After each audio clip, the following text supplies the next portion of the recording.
Because the open-loop gain of an integrated op-amp is extremely high, the value of Vp minus Vn in the linear region is very small.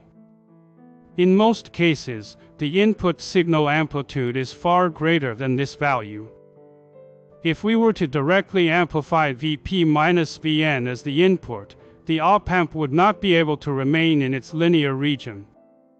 To address this, negative feedback is introduced into the circuit to reduce Vp minus Vn, ensuring the op-amp operates within the linear range. In this chapter, we focus on applications where the op-amp works in the linear region. We begin by discussing the non-inverting amplifier and the inverting amplifier, two fundamental linear application circuits for op-amps. Many other linear application circuits, such as adders, subtractors, integrators, and differentiators, are derived from these two basic configurations. As shown in the diagram, the amplifier is treated as a two-port network. The non-inverting terminal of the op-amp and ground form the input port, while the op-amp's output and ground form the output port. The output voltage VO is fed back through R1 and R2 as a divided voltage to the inverting input. This process of feeding part of the output signal back to the input is called feedback. The voltage at the inverting input Vn is equal to VO times R1 divided by the sum of R1 and R2. Compared with the case without a feedback path, where the inverting input is grounded, with Vn equal to 0, the differential input voltage, which is the difference between Vp and Vn, is greatly reduced. Feedback that produces this effect is called negative feedback. Because negative feedback significantly reduces the voltage difference between the op-amp's two inputs, it ensures that the op-amp operates in the linear region. In all the circuits discussed later in this chapter, there is a negative feedback path connecting the op-amp's output to its inverting input. Because the feedback path forms a closed loop, such circuits are commonly referred to as closed-loop circuits. With negative feedback, the output causes Vn to automatically track Vp. That is, Vp is approximately equal to Vn, or Vid equals Vp minus Vn is approximately 0. This phenomenon is called a virtual short.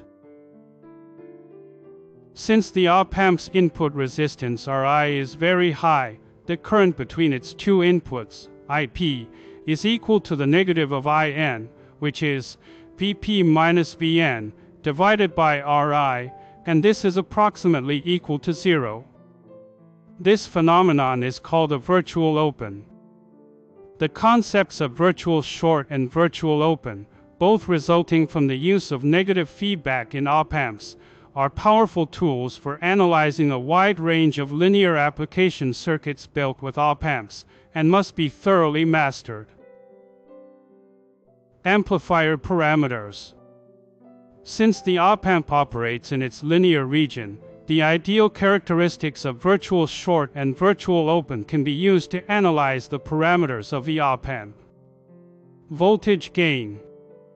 Based on the concepts of virtual short and virtual open, Vp is approximately equal to Vn, and Ip equals negative In equals 0, so the current through R2 is the same as that through R1. Vi equals Vp equals Vn equals the ratio of R1 to the sum of R1 and R2 times Vo. After rearranging, Av equals the ratio of Vo to Vi, which is the sum of R1 and R2 divided by R1, equaling 1 plus the ratio of R2 to R1. Thus, the voltage gain of the non-inverting amplifier can be derived. The gain is positive, meaning the output voltage Vo is in phase with the input voltage Vi. Hence, this configuration is called a non-inverting amplifier. Furthermore, the voltage gain depends solely on the ratio of the external resistor Rf to R, and is independent of the op-amp's internal parameters. AV equals 1. Input resistance. By definition, Ri equals Vi divided by Ii. Based on the concepts of virtual short and virtual open, Vi equals Vp, and Ii equals Ip, which is approximately 0. Therefore, Ri equals Vi divided by Ii, which tends to infinity. Output resistance Ro. The output resistance is the equivalent resistance seen from the output.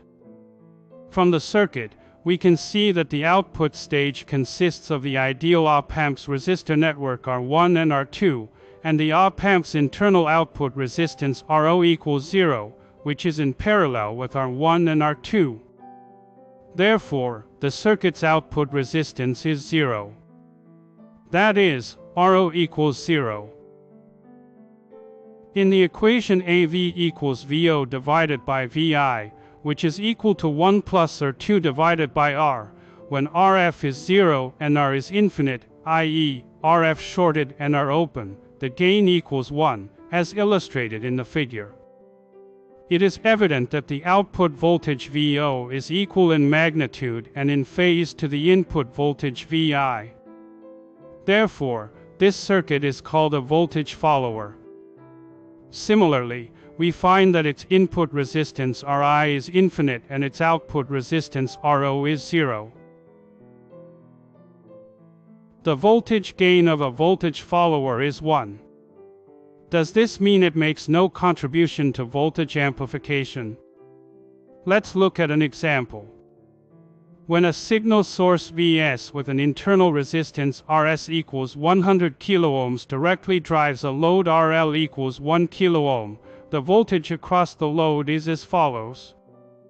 Most of the voltage drops across the source's internal resistance, leaving the load with only a very small voltage, almost no usable output.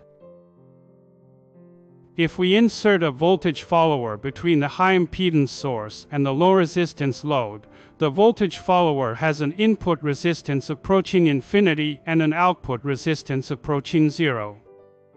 So we have VO equals Vn is almost equal to Vp equals Vs. The voltage delivered to the load increases significantly. Because a voltage follower offers extremely high input resistance and extremely low output resistance, it is often regarded as an impedance transformer.